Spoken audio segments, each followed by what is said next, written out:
2 दिवसापूर्वी फोंडा उसगावमधल्या ज्या आयमारा दुर्दैवी मुलीची जी नरबळीच्या याच्यातून हत्या करण्यात आली, त्यांचे दुर्दैवी पिता जुजदान अनवारे आपल्यासोबत आहेत. अतिशय हे कुटुंब दुःखात आहे आणि तेवढं चिंतेत आहे. नेमकी काय घडलं आणि नेमकं कोणता प्रकार घडला तेच आपण त्या मुलीचे वडील जुजदान अनवारे आहेत, त्यांच्याशी आपण चर्चा करूया, विचारूया. जुजदानजी, आपली मुलगी अमायारा, तिचं अत्यंत दुर्दैवी हत्याच म्हणायची आपण, ती तुम्हाला कधी कळलं आणि तुम्ही कधी गेला त्या ठिकाणी? मला म्हणजे दुपारी असं फोन आलं, त्याचं पहिलं 2-2:30 वाजता असं फोन आलं की मुलगी तुझ्याकडे आहे काय. मी बोललो माझ्याकडे मुलगी नाही. तुमच्या पत्नीचा फोन आला? हां, माझ्या मिसेसचा फोन आला होता की मला तुझ्याकडे मुलगी आहे काय. मी बोललो माझ्याकडे कशी असणार मुलगी, तुझ्याकडेच असेल ना. ते सगळं विचारलं आणि ते तू नाही ना घेऊन गेलायस, हे नाही ना. मी नाही बोललो, मी नाही घेऊन गेलेलो आहे, मी कामावर आहे. बोला तेच आहे रत्न, तू कुठे आहेस विचारला मला. मी बोला रत्नागिरीत आहे. मला माहिती नाही बोलू कुठे आहे मुलगी, तुझ्याकडेच असेल बघ. मग नंतर तिनं फोन कट केला नाही. मग मी 3 वाजल्यापासून एवढे फोन लावले की 7:30 वाजेपर्यंत फोन लावले रात्री. ते काही रिस्पॉन्स दिला नाही तिनं. काय तिच्या आईला पण लावलं, तिला पण लावलं, काही रिस्पॉन्स भेटला नाही मला. कुठल्या वारी? बुधवारी असं असेल वार. हां, त्या दिवशी मला म्हणजे असं तिने सांगितलं. मी फोन लावलं, भरपूर मजा अशी फोनला लावली तिच्या आईला पण त्याला, मग काही रिस्पॉन्स दिला नाही मला. मग नंतर असं 7:45ला असा एक मेसेज आला तिचा मला की मिली आहे अम्मू करके, असं मेसेज आला. मग नंतर मी मेसेज बघितला ना, कट केला. तसं माझा आईचा फोन आला, तर मी आईचा पाय दुखतंय ना, तो हॉस्पिटलला घेऊन गेलो होतो. मग तसंच गाडीवर मला त्याचा फोन आला होता. मग मी उठवला नाही, मी बघितला नाही तिचा फोन. नंतर थांबवली गाडी, तेव्हा बघितला तर ह्याचा फोन. मी तसंच लावत होतो फोन. मग नंतर वापस पण रिस्पॉन्स काही दिला नाही. एवढीच गोष्ट झाली. मग नंतर मी फोन लावले नाही. मला असं वाटलं काय हे असेल ते असेल, म्हणजे अशी भरपूर फोना बी नाही येत होती ना, म्हणजे असं झालंय तसं झालंय.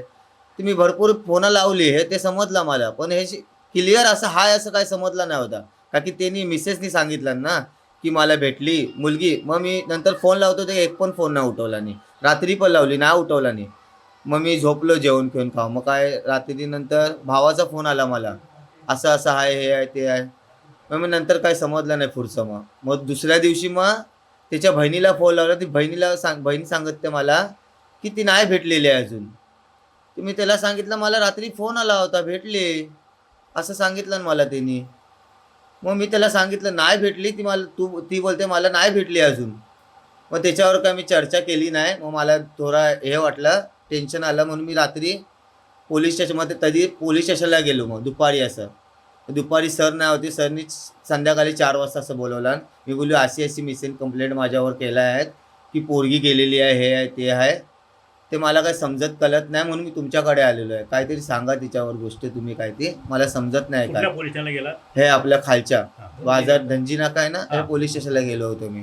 ते काय मग समजलं नाही मला. मग त्यांनी सांगितलं खाली तू इथे आहेस ना, तुला काय टेन्शन घ्यायची काही काळजी नाही, ते काय झालंय काय नाही ते नंतर बघूया आहे ते. मग त्यांनी सांगितलं मला एक बोंड पेपर कर आणि तू नोंदणी करून ठेव की अशी फोन आली होती ती. मी बोलली चालेल. हां, एवढीच गोष्ट झाली. मग मी घरी आलो संध्याकाळी. मग रात्री उपासाच्या टायमिंगला मी वापस गेलो. माझी ही आहे ना सासू, तिच्या बहिणीला फोन लावला मी, का असं झालंय काय हे ते बोलते फोन लावून बघतो, हे ते सांगितलं त्यांनी मला. मग नंतर त्यांनी मला बोलला सांगितलं, त्यांनी मला असं बोलला की होय बोलते फोन आला होता की मला व्हिडिओ पण आली, तर तू घडी ये माझ्या बोलते. ती नाक्यावर आली होती, दुसऱ्या दिवशी आली होती ती तिकडे. ते त्यांनी मला असं सांगितलं, तू घरी ये, मी तुला व्हिडिओ दाखवते. मी बघितलं ना व्हिडिओ, ती मला थोडी झलक वाटली. तरी पण मला वाटलं असं काहीतरी असेल, पण मी त्याच्यावर इग्नोर केला. मी फक्त लढत राहिलो होतो, बाकी काय नाही, टेन्शनमध्ये. मग नंतर मी पोलीस स्टेशनला वापस गेलो रात्री, ही आहे का नाही गोष्ट अशी विचारण्यासाठी. तर त्यांनी मला थांबवून ठेवला होते. मग पूर्ण विषय त्यांनी सांगितलं असं, आम्ही बघतो चौकीदारी करून.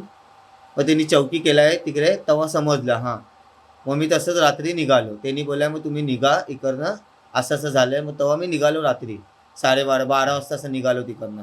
पोलीस स्टेशनशी, आणि इकडनं मी 2 वाजता गाडी सोडून गेला मग रात्री उसगावला उसगावला, तिथे गेल्यानंतर म्हणजे काय? पोलीस स्टेशनला गेलो डायरेक्ट. हा. ते पोलीस स्टेशनला मला सांगितलं काय झालं होतं, हे झालं होतं, ते झालं होतं, मी सगळं त्याला सांगितलं. पण मला हे गोष्ट तुला बोलते फोन आला, मला फोन आले होतं फक्त एकच आला होता हिचा, बाकी काय नंतर रिस्पॉन्स त्यांनी दिला नाही मला काय. मग नंतर पूर्ण मग सगळे विचार झाले, मी सगळी नोंदणी त्याला दिली. मग ते बोलले चालेल, त्यांनी जे पण काढलं आहे माझी अशी ही की तू इकडे आला होतास की, त्यांनी बोलले तू नाही इकडे आलेला, तुझी सगळी ही काढलेली आहे मी डिटेल. चालेल बोलू साहेब. मग तिथे नंतर त्या मुलीला ताब्यात देताना किंवा तिथली परिस्थिती काय होती, काय नेमकं झालं? का होती तिकडची परिस्थिती मला सांगितलं डॉक्टर की तू बघू शकत नाही मुलीला, तिचं हे केलं आहे ते काय झालं असेल, सोडून टाका आता हे ते. मी काय विचारलं नाही, फक्त मुली कशी आहे, ही एक मुली कुठे आहे ते विचारलं, मी सगळं केलं तिकडं. मग नंतर त्यांनी म्हणजे सांगितलं काय करायचं आता याचं, म्हणजे कुठे घेऊन जाणार. मी बोलू मला घेऊन जायचं रत्नागिरी, मी माझी मुलगी आहे, मी माझी मुलगी घेऊन जाईन. जेव्हा त्यांनी मला बॉडी दाखवला ना, मग नंतर मी हरवलं होतं की मी ती बॉडी न्यायची सारखी नाही होती. म्हणून मी त्याला सांगितलं चालेल तुम्ही काय करशील तर करा, इकडे से काय करता ते करा, मी पण हा इकडे थांबून आम्ही सगळेजण होतो, एवढंच झालं. पण त्या ज्या कुटुंबाने ही निर्गुण हत्या केली ना, त्यांचा तुमच्या म्हणजे मिसेसचा तिथे काय असा परिचय नव्हता ना? नाही असं काय नाही, त्याचं ती चांगली होती, त्यांच्या बॉडीमध्ये एरियामध्ये ती चांगली होती, त्याचं काय असं हे नाही, काय भांडगल नाही काय नाही असं काय नाही तिकडे. ती चांगली होती, पोरांसोबत ती केलंय पण तिकडे. मी पण एक गेलो होतो पहिले जात असत तधी, पण ती पोरं तिकडे खेळत असत ना, फक्त हाय हॅलो करून जाय ती, फक्त एवढंच. कशी आहे तुझी मुलगा, मला पण विचारे तुझी मुलं कशी हाय, चांगली आहे, तू चांगली आहेस ना, एवढी अशी बात फक्त तवरीच आहे. म्हणजे थोडक्यात विश्वासघातच केला त्यांनी. हा होय, असं म्हणजे हे केलं. मग आता मला समजलं, त्याच्यावर मला माहिती भेटली नंतर. तर तुम्ही कुठला व्यवसाय करता इथे? इथे व्यवसाय म्हणजे काय, अशी ती इकडनं गेली होती ना, वर्ष झाला थोडी माझी ना तिची थोडी भांडगल झाली, त्याच्यावर पूर्ण गेली होती. ते मी त्याला सांगितलं, पुरं वर्षभर त्याला मी फोन लावला, ये ये ये ये, ती काय यायला तयार नाही. मी इकडे नोटीस बिटीस सगळं केलेला, वकिलांशी पण केलेला, ती यायला तयार नाही. पण नंतर हे आता रमजान चालू झाला तेव्हा मला ईदीचा तिनं हा मैसेज दवरला की हाँ ईद मुबारक. मैं बोला रमज़ान मुबारक ऐसा बोली, तो मैंने भी बोला उसको रमज़ान मुबारक. उसके बाद क्या फ़ोन नहीं आया, कुछ नहीं, मैंने भी नहीं लगाया. तर ही जी मुलगी आहे ना, ही तुमची किती नंबरची मुलगी? तुम्हाला एकूण मुलं किती? मला 2 मुलं आहेत, ती 1 नंबर मुलगी, म्हणजे 5 वर्ष होत आली असतील वाटतं अशी. हो. आता इथे किती वर्ष होती जाऊन? वर्ष झालं का जाऊन तिथं? हां, इथे वर्ष झालं जाऊन, त्याला वर्ष झालं. इथे होती ती 3 वर्षात होती. इकडे अशीच राहत ये अशी होती ती, म्हणजे संगतीच राहा असं काय नाही. हे होते भांडगल मोठे काय, फक्त अशीच थोडी भांडगल थोडी झाली होती. त्याच्यापासून तिची आई पण आली होती, तिची बात पण केलेली आम्ही. मग नंतर काय संध्याकाळी मस्त चांगली बाते केलेले झाले पूर्ण विषय. मग नंतर ते उद्या मी सकाळी कामावर गेलो ना, ते बघतोय ही मला बोलते मी येतो, बोलते बाजारनं जा. मी बोललो एवढं उन्हात नको जाऊ, आईला पण बरं नाही वाटत ना, नको जाऊ. ते बोलते मी जाऊन येतो. ते एक मुलगी आली होती बाजू तिच्या, तिला माझे कपडे घ्यायचे आहेत, म्हणजे लग्न आहे आमच्याकडे, असं कपडे घ्यायचे आहेत बोलून घेऊन गेली, ती आली नाही. मग एवढाच फक्त विषय. मग नंतर मी फोन भरपूर लावले असे, ते काय रिस्पॉन्स दिला नाही ना आईशी. हां मिसेसला, मग काय रिस्पॉन्स त्यांनी दिला नाही दोघांनी पण. एकंदरीतच त्या मुलीचं बालपण ह्याच घरात गेलं होतं आणि 3-1 वर्ष तिचं बालपण ह्या आजी आजोबांच्या मांडीवरती खेळली होती, रुळली होती. आणि मग काही व्यक्तिगत काही त्यांच्या कौटुंबिकला काही वाद झाला आणि त्यामुळे ती आपल्या आईसोबत उसगावला गेली.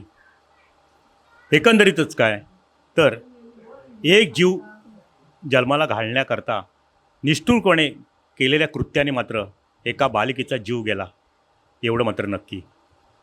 टाइम्स डिजिटलकरता किशोर मुळसह, शुभम पवार, रत्नागिरी. टाइम्स डिजिटलला लाईक करा, शेअर करा, सबस्क्राईब करा आणि बेल आयकॉन दाबायला विसरू नका. Times digital.